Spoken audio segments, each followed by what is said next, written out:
this. Sorry. So we'll start with biographical details. Sure. My name is Donald Dehaney. I'm 63. I was born in St. Thomas, and I've lived most of my life in Elgin County, and then I moved to London in 86. My parents were born in Belgium, and they immigrated in January 1957 to take the boat over to Nova Scotia, and then they had Mom's sister worked in tobacco near Stratfordville, so you had to have a connection usually back then to move in, so they worked in tobacco in the first years. So that's. And they both worked in? They both worked in tobacco until the kids came, and then Mom was a stay-home. And your religion? So they were Catholics, born Catholics. There was a strong Jehovah's Witness contingent in the area. Mm-hmm. So sometimes socially you become friends. So they became friends with Belgians who were Jehovah's Witnesses. And then this couple studied with Daniel first. And then they studied with Mom. And then they became witnesses before I was born, but after my older brother was born. So I think my mother was baptized in 1959.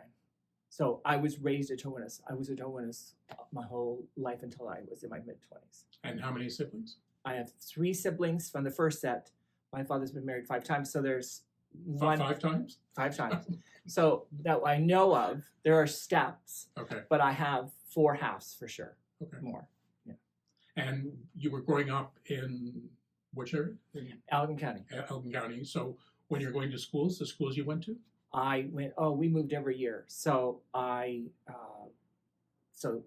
Elmer, New Sarum, Dorchester, St. Thomas area, all those kind of schools, East Elgin and Elmer. And the reason why we moved us all the time, I don't know if you know, we were abused. He said my father sexually abused us. So he moved so we wouldn't get detected, so we couldn't become friends. So that's why I have 2 books. I have 2 memoirs because the life that I've led is being introduced to God by the person who abused you screws up your the way you view about religion and faith. And yet I know that one of the things you'll be interested in is faith is the most important thing in my life. Okay. Even for all the years that I didn't even think about it or tried to escape it, it certainly is. It's so important to me. Okay, so when you're going through these schools, are there any discussions about sexuality within the schools or in the schoolyards? Okay, so this is so interesting to me because I'm of an age where no one talked about being gay, right? Right. So, and even talking about sex, normal sex, so what is considered heterosexual sex is very limited, and the sex education is so like pictures of venereal disease. It scares the kids. There's no coherent sex education, and I went till 12. There's nothing that referenced gay or choice or anything. So it's really interesting to me now that the younger gay generation cannot comprehend what it was like to not come out. Because why would you come out when you couldn't talk about it in the first place? It wasn't a kind of thing where if you wouldn't talk about it, I just don't remember. First of all, when I grew up, I didn't know I was gay, so I didn't have that issue.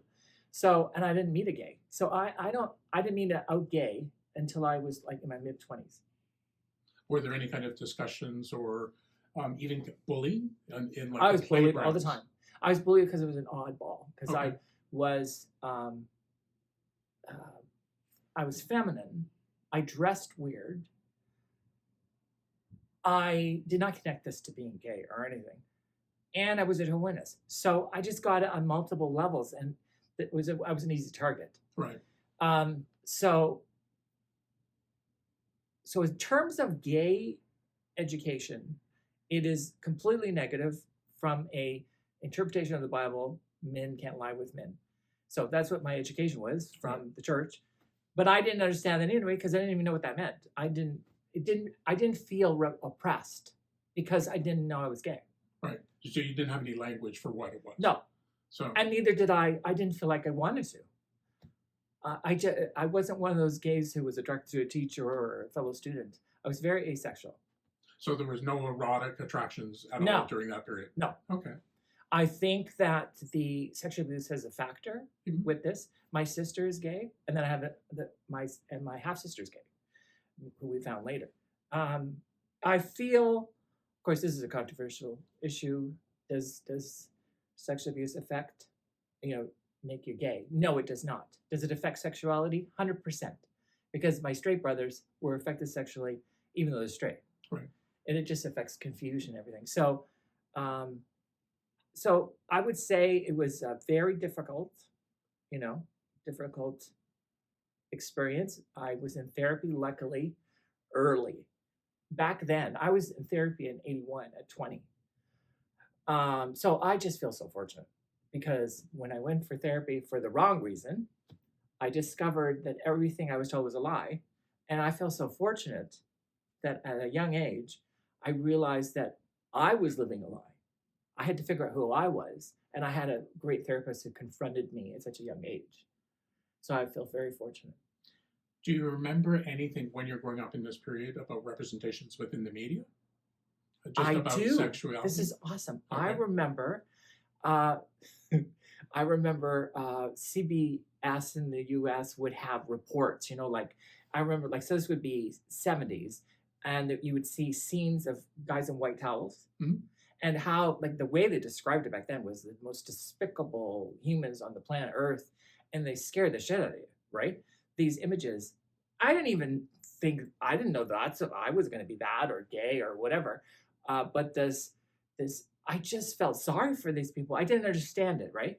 I was always a teenager, but I mean, what I can say is for that period of time, it's a different generations ago, and there was all you had was negative. I mean, if you had a positive, it's a miracle. Do you remember any of those negative representations? That everything from the church, the Jehovah's, they're so anti-gay, it's unbelievable. And so everything is disgusting.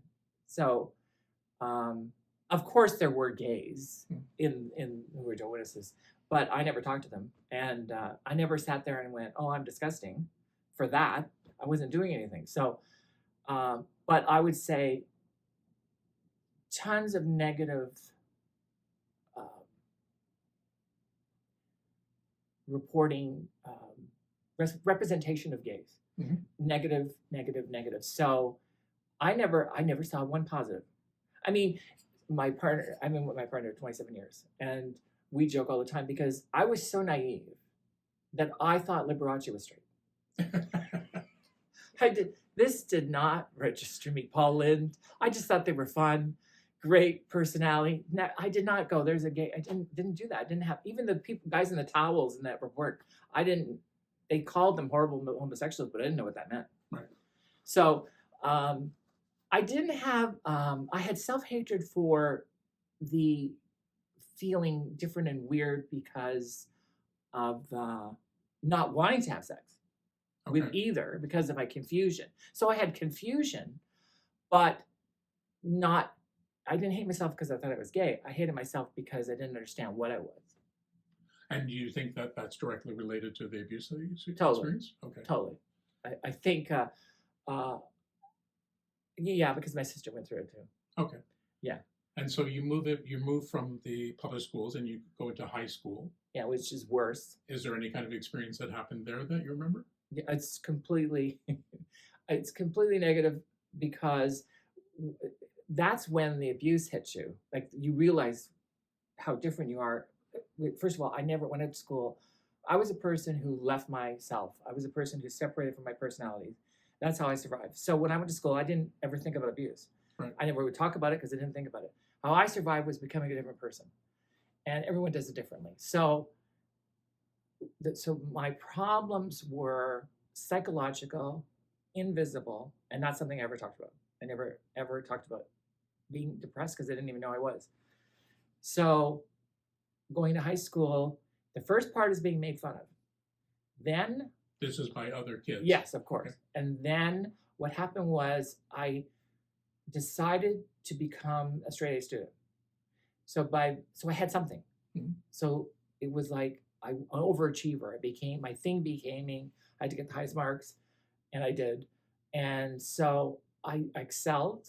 And so there was a cachet to that, not being popular, but a sort of respect for intelligence. Mhm. You know what I mean? So I can relate to so many kids who feel disenfranchised even today. You know, if you're trans or whatever, all these different things. I mean, the truth is, you could be straight and feel all these things I've been talking about. Mhm. I have found this universal that you know, I don't feel special. I'm special, but I don't feel more special or less special than anyone else for my experiences. And I feel I'm a person who looks back and feels lucky because I have therapy. I feel it saved my life because the therapist said, "You are a phony. You aren't a real person. You got to figure out, and I will help you figure out who you are." And when I left the first session, I was everything I thought that before that moment, and it changed forever. So the therapy is just you graduate high school. I went for therapy after I graduated. Was working full time.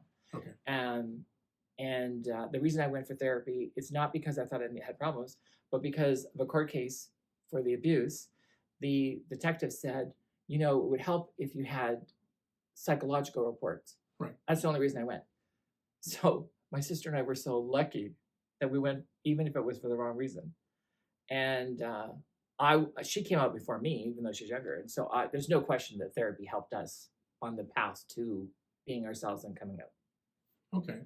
So after you graduate, do you go on to any post-secondary work? Or No, I couldn't because I had to. you had to work on yourself.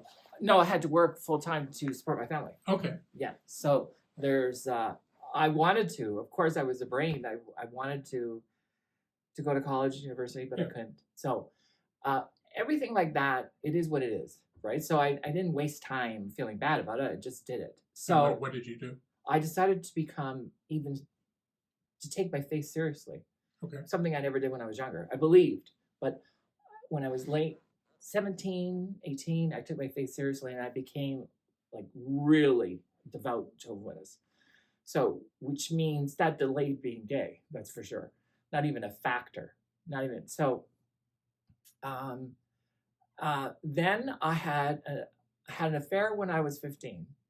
Okay. With a married man. Yes. And how did that happen? That it happened because when I met him, he took a picture of me instead of looking through me, and I just knew that he wanted me, which is really odd, and I was right. I just knew it. So I would say at that point that when I was young, I was a Lolita. I teased him, and it worked. And then I never did anything for 8 years. So I had. And was that a positive experience? It was a totally positive experience. Okay. Completely a positive experience. And then I never did anything for 8 years because I took the faith seriously. Right. And then I had another affair, and this is so interesting because after 8 years of not doing anything, I kissed a guy. I felt nothing. So I was like, I thought all these years I was gay, and I don't like it. And so he's still trying to convince me to go all the way and stuff. And I go, well, I might as well. I went this far. I'm a sinner. I might as well go all the way. And I didn't enjoy it. So that really threw me off. So. What was the difference between that first experience and the second experience? I thought, so the first experience was amazing. And the second one, I don't know why I didn't like it. I didn't feel anything, which is very confusing. Right. If you experiment and you don't like it, then you think you're not. Right. Right. So then I felt guilt, and then I went to the elders and I got reproved. I got reproved and everything. And I was a person that they saw was repentant. It wasn't like an act. I really felt bad. That got me into therapy again. And that was the beginning process. My siblings all had left the witnesses, and I was the only one who was a witness still. And I saw that I was no better than them. So I was like, this doesn't make sense. I mean, my siblings are out, not witnesses, and they're, casted it out. And as long as I play the game, that I'm supposed to be the good one, and I didn't buy that. So I didn't leave because I was gay. I left because I felt I was equal to my siblings, and I wanted to equalize it. So I left. I didn't feel they understood me. Left from the religion? Left for the religion. Okay. Yeah. So I didn't leave to be gay. But coincidentally, I called Halo. Okay, and how did you learn about Halo? Because 5 years earlier, I called Halo. I looked up 5 years earlier. So I was 19. Okay. I called up a number. I found a number, Homophile Association. And do you remember where you found that? It might have been the phone book. Okay. Yeah. So I call, and this is what happened. I read about it in my first book. It's off hours, and this low-voiced woman goes, "Yeah, what do you want?" And I said, well, we're closed. So that turned me off, Right. scared the shit out of me. So 5 years later, I bravely call again, but I'm a different person. I'm much more Right. stronger personality. And Richard Hudler answered the phone. Okay. And Richard Hudler, it was just the perfect day to call, because Richard Hudler goes, "Well, it's New Year's tomorrow. Do you want to come to our New Year's party?" And I go, "Oh, I don't know. He goes, "Yeah, come over for coffee, and you get to meet, and then we'll go. I'll introduce you to people at the bar." Okay. And that's what started me. So did you met him at Halo? I met him at his place, Okay. my apartment, had a coffee. Then I went to Halo for New Year's first And time. what was that experience like? It's honestly, have you ever seen Starman the movie? No. Okay, Starman is someone from an alien who comes to Earth and has no emotions and wants to feel like a human. Right. That's what it was like. I was like Starman coming to Halo, expecting leather and chains and people tied to the walls. Yes. And I walk in, and I couldn't believe how normal it was. I was in shock, because the representation from Christendom and Right. religion is this a pot of sin, and there's nothing. It's all normal. It's like a barn dance back then. It was just so normal, and some people were dressed up in tuxedos, and some people were in suits, like from a wedding, and then there were jeans, and there was nothing out of the ordinary. And how many people are we talking? It was packed. It Yeah. was quite busy, and so because I'm not a hugger or a kisser, that kind of person, and more so even back then. So people would, of course, it's New Year's, and kiss and hug me, and so I had that thing again where I didn't feel sexual with anything, and I slow danced with some guys, and so it was all incredible. It was not life changing, and I didn't go, "Oh, this is it," but it wasn't a negative, Right. in any way at all. And Richard Hudler was really nice. It was the perfect person to introduce me to the community. Right. And I completed the whole night, had a positive experience. That night, I met someone who has become still a friend. And I also met my first partner, so 3 guys asked me to slow dance. And the first guy, he was very beautiful, but he looked like he needed to eat. I wanted to take him home and my mother feed him. And the other guy who became a friend was really interested in me, but I felt, this is what I was like. I was like a therapist at a bar. Right. I couldn't relax and just be a normal Donald. I was in help mode, helping these characters. So I wanted to feed the first one, who was too thin. The next one, he was needy and insecure, and I'm not attracted to that. So I became his friend. The one guy who I noticed did not gravitate to anybody, I liked him, and I this is what I thought. I said, "That's the guy I'm going to go with," and I did eventually go with him. We slow danced, and I waited for him. I was like that. I was so innocent to these things and naive, and I was like, I'm just going to save myself for him. And then that was New Year's, and by September we started going together. And so what age are you at this point? I'm 25, 26. And so what year? This is December 31st, 1985, and then that year, in 1986. So I'm 25. Okay. 25. And are you living in London at that point? No. Okay. I was living in St. Thomas. So you're commuting back and forth? Yes, commuting back and forth. And So, and then we went together for 3 years. So, yeah. So this was my coming out. Right. But again, it's not like, it's sort of like, so my experience with Halo at the beginning was completely positive. It's completely positive. It's a Right. positive experience with Halo. I think in retrospect now, I think of it even more highly than I did then. Right. Because I see the value in the place Mhm. and how unusual it was to have such a normal place of safety in mid 80s, in a place that was obscure. You couldn't really tell. There was Mhm. nothing like bells or whistles, so it was very safe, um, and welcoming. So it was a very positive experience. And during that same time, so we're seeing the rise of HIV/AIDS in the community. This is very important. Yeah, is there anything that's going on in your life That's so important. I had thought of it before and I forgot to say it. You asked for what images had I been introduced to, and part of the instruction from being a Jehovah's Witness is AIDS. Okay. So before I ever went to a bar, I already knew all about AIDS, and so that scared the shit out of me. But only in a distant way because I wasn't doing anything. Right. And then even when I went to the bar, I wasn't doing anything. Right? I was going to save myself for one guy, so I didn't have that fear, but it was real. It was like. It was a real thing for me, and it was a factor. I feel because I knew a couple of guys who came out. Uh, it's so interesting. You know what's so interesting? Someone who read my book said, my second book, I'm so fascinated that you weren't promiscuous. So many people who came out at a certain point, usually Right. you like go hog wild. I didn't because I had such a strong religious background, and I felt and feel like a gay witness many years of my life. So Can you describe them?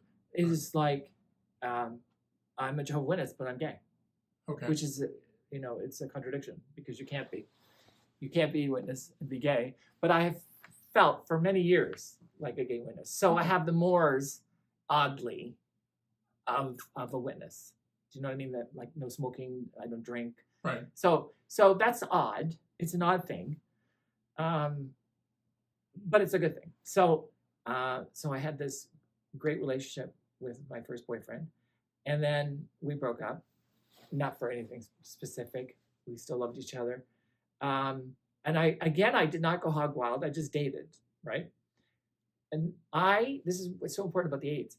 I decided to take a volunteer course at the AIDS Committee of London, and it changed my life because I was just curious. I just want to experience different people, and this course is to become a buddy to people, and I became a buddy, and I saw them as human beings, and I was a buddy to someone who was gay and someone who was straight, and how there again, it's an invisible line, right? They're just human beings. So it changed me to open my heart in a different way. And then I took specific courses within the AIDS committee. One was a hot rap, safer sex course. Okay. So that course was about creating ways of having fun with safe sex. Okay. And so it was fascinating. So these courses are run by the AIDS Committee of London. Yeah, they were And how experimental many courses. people are in Oh, like each 8 one? with 2 facilitators sometimes. Okay. And I met new friends there too. And who were the facilitators? One was David Brownstone. Do you know Okay. him? He lives in Toronto. Mhm. It was great. It was a life changer. Here's why. I never even considered dating someone who was HIV. I mean, it just never. So this is what I did. I look up an ad in Toronto, someone who's HIV, and I answered the ad. Right. And that became my second boyfriend. And we had a great couple years. He's passed away. But boy, that changed my life too. Because experiencing someone who is going to die from the beginning. Right. Do you know what I mean? So this is when it was still a death sentence. Yes, and Okay. it was so sad because he was someone who was married before, and his first encounter he got Right. HIV, and it was a quick transfer back Right. then, to by the time I met him, he had AIDS. Right. So it just opened my heart. So it's been a weird journey because I didn't see that was going to go this way, but I feel like all these wonderful people that I met and experiences have been humbling and made me a better person. People that I met. So when you're dating your first boyfriend and your Mhm. second boyfriend, how are you socializing within the gay community? So with the first one, this is interesting because my partner is on the board at Halo. Okay. I'm not a party person, so I don't drink, right? Right. Smoke. So he wants to go every week because he lives in the country and that's what he just wants to do it. And I So go, he didn't live in London? no, Okay. we never lived together. So, and I didn't live with the second boyfriend either. So I thought, okay, I'll do it for you. We'll go every Saturday. But I didn't want to do it and I didn't like it. So this is what happens. So I volunteer. I go, okay, I'll volunteer. I would stamp people at the door, Mhm. So then I go, well, I got bored with that. I want to do more. So I asked one of the guys on the committee, the entertainment guy, and I go, hey, something I can do? And he goes, take your glasses off. I wear glasses. And he goes, take your glasses off. And he goes, well, I think you could do drag. And I go, what's drag? So then I go, well, I'll find out what drag is. And he goes, when you find out, come back to me. And he laughs as he walks away. So I ended up in a fluke going pretty soon to a hairdresser in St. Thomas who was gay, but I didn't know that. And So you'd never seen drag before that? No. Okay. No. Not even on television? Well, I didn't know. I didn't understand it. Like, Okay. remember, I thought Liberace was straight, so Right. I don't think I understood what drag was really by that point. So, this male hairdresser who's gay, who I said to him, "Have you ever been to Halo?" And he goes, "Yeah," but he was underage when he went the first time. But so I said they said if I could do drag, and he says, "Take your glasses off." He says, "Let's do an experiment at your mother's house." So he did an experimental makeup thing, and I could do drag, and so I did drag. And the first number I ever did, Richard Hudler and my boyfriend were my backup singers. I did a Barbra Streisand song from Queen Bee, and Richard Hudler was my backup singer. Now, what's unusual about that is Richard Hudler is not a performer, Right. and not, and so it's because I the audience was really receptive, not because I was good, but because of those two guys behind me. Right. Because they were really popular at the bar, right? So so that was a new introduction to a new world for me too. Because Did you enjoy it? I hate women's stuff, women's clothes and all that. If I was gay, I'd be a lesbian if I was, that way. But I look good. Okay. So for my second number, I did Marilyn Monroe, Diamonds Are a Ghost Friend. I entered Mr. Hill and I won. Just my second number. So it's a fluke. And I only did it for a few years. And then I love to experience different things, right? Right. But this is a very positive, another little positive thing in my life at Halo. So I only went to Halo like 3 or 4 years. Okay. Because after I split up with my first boyfriend, and then I went a year, maybe more, I decided that it wasn't my scene. Mhm. So I just disappeared from the bar, and like forever. And I did theater, I did all kinds of, where I met other gay people, right? Mhm. I've actually made more gay friends not going to a gay bar. Okay, so those kind of communities, how are those kind of communities that are not related to any of the bars in London, how are they structured? They are structured, not, gay is not the point, but a Yeah. lot of gays, are theatrical and are involved in theater, and So it's the theater is a drawing thing. theater's a drawing thing. And then you they're- recognize that other people are gay. Yes, Okay. exactly. Yes, and so that's a fluke too. It's not like intentional. It's just like there just a high percentage of gays that are involved in theater. Okay. I don't know why, but it is the way it is. So I did meet a lot of gays that way. But you know what? This is what I mean. And I went to the Rob's Nest in Cambridge. Okay. You ever heard of that place? Mhm. It was a great place. I really like that. And so I visited like some of the bars. I do a show like 52nd Street, Lacey's. Okay, so what were those places like? That- So can you describe 52nd Street? Totally, yeah. So often what happened is we used to joke that gays are fickle in London because if a new bar opened, everyone would leave the Yeah. main yeah. bar and go to that one just for a period of time, and then If there's another one, they go to that one, right? So they didn't really always last very long, as long as Halo did. But they each would be the same crowd. Sometimes mixed with straights, right? Even more so than Halo even. But they'd have the same shows and that kind of thing, and it was like a different kind of atmosphere for a moment. And Lacey's was upstairs on Talbot Street, and just very positive experiences. Were they both gay owned? Do you know what? I think it's a mix. Okay. Yeah, I think it's a mix. What about upstairs, downstairs, banister? That's one of the first places I went to after I went to Halo. Someone asked me to meet them there, and so that's a long time. I was there, Okay. and that was like dark and dingy, and people just had fun. Okay. It was like fun kind of place. Yeah. What about any of the other venues in town? Did you go to? No, once I decided to leave the scene, I left the scene, right? Okay. So, no, and so what's so funny when I heard that Halo, was on his way out or whatever, then it was like nostalgia, and I was really upset about that, and I was so disappointed because I realized we didn't know what we had when we had it. Yeah. And so, you know what I mean? Yeah. It is just so bizarre. I really think this. I've talked to other older gays like me about this, and we all feel this way, that we did not appreciate what we had. We just thought it would always be there. It's true. Yeah. Right? And one of the things I loved about Halo was the options upstairs, where you could, it was the quiet lounge, Right. and you could have coffee because I don't drink coffee, and you talked. You sat at tables and talked. It was awesome. And that doesn't exist anywhere. Well, not in that way. I don't think so. No. So there's this other place downtown that was straight owned. Now it's gay owned. I can't remember what it's on. It's on Dundas. That has been where gays and straights Okay. mix, but there hasn't been a gay bar really in years. You probably know that already. Right? So, yeah. So one of the things is, where do gays communicate? Where do they, you know what I mean? Right. So there is different groups. There's at the core. There was a card game group. Someone Okay. took me to that in the last 6 years.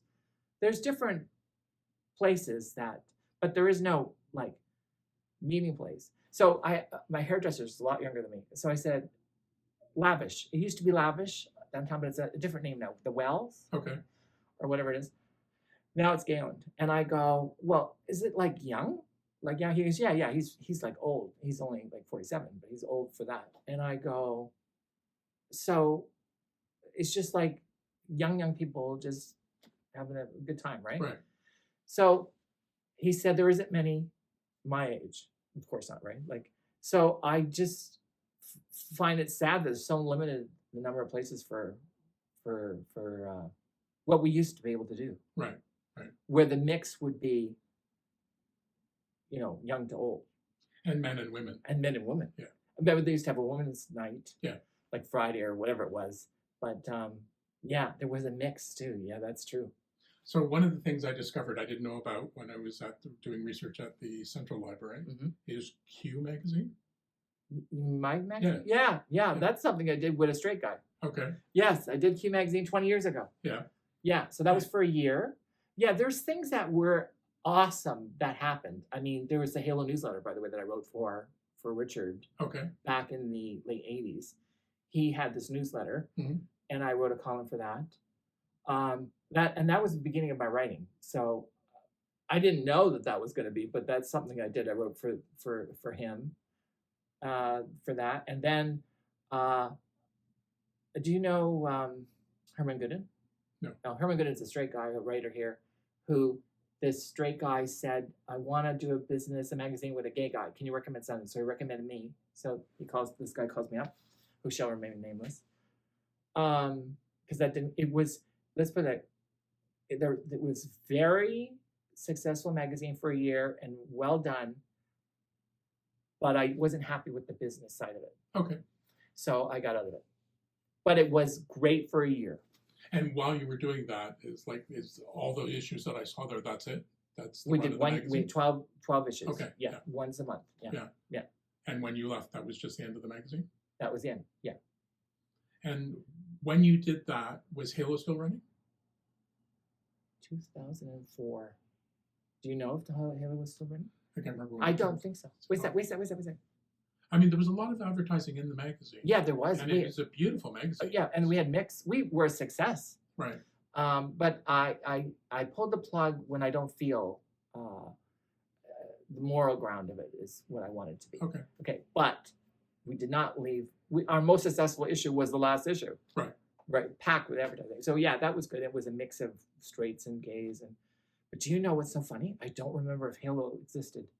Okay. I don't. I'd have to look at the exact dates. So Halo. It might have, but Halo. I thought it was in the 2000s that Halo had. Yeah. 2001, I think. Oh, really? Yeah. The other thing that when you're going through this time period is Project Guardian. Do you have any thoughts about that? Okay, so this is really interesting because I had nothing to do with that really. I wrote an article about it for the Free Press years ago. Do you have a copy of the article? I'd have to find it. I don't know. Okay. But I, it's so long ago. Remind me. Do you remember? Can you just quickly remind me what the gist of it was? Julian Fantino. Yes. So, and the tapes were discovered in the river at the Medway Creek. Right. So they hounded people. Yes. The privatized smithereens. Yes. Right. Yeah. So my only point, because I've been a victim, if it's underage, they deserve what they get. But I'm not for, of course, consensual adults. Right. I'm not for that at all. I didn't know where the line was. Well, that was the problem, I think, because the police were misrepresenting where that line was. And then the gay community understood that they were actually misrepresenting it. Right. And they told the straight community that. And at the time, the straight community wasn't listening because they were listening to the police. Right. They were trusting the police. But then the work that Joseph Couture did. I know. I just write him once in a while, Joseph Couture. Yeah. So the community started to realize that. That's right. the Now police were it's clicking. Of course, that's a long time ago, right? Yes. But this is interesting because in my book, my second book, I mentioned Project Guardian. Okay. It's just, you just triggered it. Because, unbelievable, my father, the hypocrite who abused us, becomes born again many times and he's like a Trump figure. So full of crap, right? And he jumps on the Project Guardian. Right. And condemns them, just like I'm one of them. Right? Yeah. So that was a thing. He used to write to the paper years ago about that too. Was he living here in London? Back then. Okay. But yeah, so peripherally I got involved, not that I wanted to be. And Right. I wasn't part of Halo or anything like that. I would say that a bigger thing that I was involved with was when Diane Haskett, you know about that. Mm-hmm. So with Haskett, I interviewed her and I got a big flap from the gay community because having come from religion, I don't judge people. I don't judge, I wanted to interview her as I had every right to interview her, but I wouldn't condemn her. I wouldn't condemn her for her choices. And there's certain people that didn't like that I should just been so confrontational to her. And I got an experience that it just sticks with me. Were you interviewing her for the Free Press? No, for C Magazine. I wrote for C Magazine. Okay. So I went to a funeral of a gay man who was very well known in London, and it was packed to the street. Mm-hmm. She came because she had a nice relationship with the gay man. He was nice to her, but died. She had to be like this in the lineup. No one would talk to her. I said hi to her. I was the only one. Because I just felt sorry for her. I was like, so one of the things that back then I read about in my book, I talk about with friends back then, sometimes I think gays are so bitter that we'd actually tar and feather and kill someone who didn't agree with us. Right. And one of my friends said, why not? This is the thing that's interesting to me. I said, the way to convince someone, you can't force someone. I don't believe in that. I don't think you can force them. But I think that, I know this is hokey. I said, I would love to work for Diane Haskett because my example of a good worker, I feel like that would change your mind. Right. More than throwing a pie in her face or something, right? So I've often been a controversial figure here, but I don't feel like one. I mean, I interviewed her, and I would not publicly slam her, and I wouldn't slam Giuliani for Project Guardian. I don't know. I make up my own mind. I do what I want. I don't follow any group or anything. But I'm honest about, in my book, about when I was introduced to gay culture, what it was like was I was like Anita Bryant, a gay Anita Bryant coming to parties. And I just had to learn this new world. And it was quite an adjustment. Do you know what I mean? It was like I deserved a pie in my face sometimes. I read that. I deserved a pie in my face because I wasn't accepting, because I was just like a fish out of water. It just was a culture shock. Right. The gay community, the gay world. But when I look back now, because one of the things I said to my friends back then was, why are gays so bitter? Like, this isn't a thing now, but I would say back then. And they go, I don't know why. And I go, I think it's because they've been so oppressed. It's not this generation's issue. I don't think this generation's is bitter at all. It's the old generation who missed out on things. Right. If you've never were able to experience open love and marriage, and it's a dying generation back then, you are bitter because you missed out on what everyone today has. And so I became much more understanding about it, that it is it's a bitterness of sorrow and loss. And that's an understandable thing. That's what I feel. So you mentioned that you've been to lots of different gay communities in different cities. Oh yeah. How did they compare to London? This is the most tight ass community in the world. I've been to Berlin, Amsterdam, Las Vegas, New York. I honestly, I can't believe it. I can't believe how reserved it is here. Do you know what I mean? Is this a new thing that you're hearing, or have you?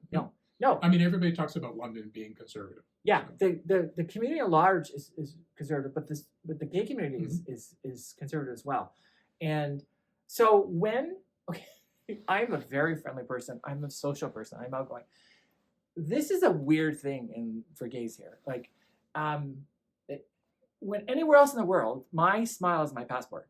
Right. Except the gay community in London. I mean, I get picked up coming off a plane everywhere in the world, but here there's a reserve. Right. But I don't know, I don't experience the culture right now. I don't know if this new generation is different. But I'm just saying, you're talking about my experiences when I was part of the community, and it was very reserved. Okay. So these recordings are going to be donated to the archives after I'm finished the project. Do you have any kind of restrictions you want? Not at all. Okay. So how was it? That's great. Thank you very much. Oh yeah. Hopefully it's a little different perspective. Yeah. Well, that's the idea.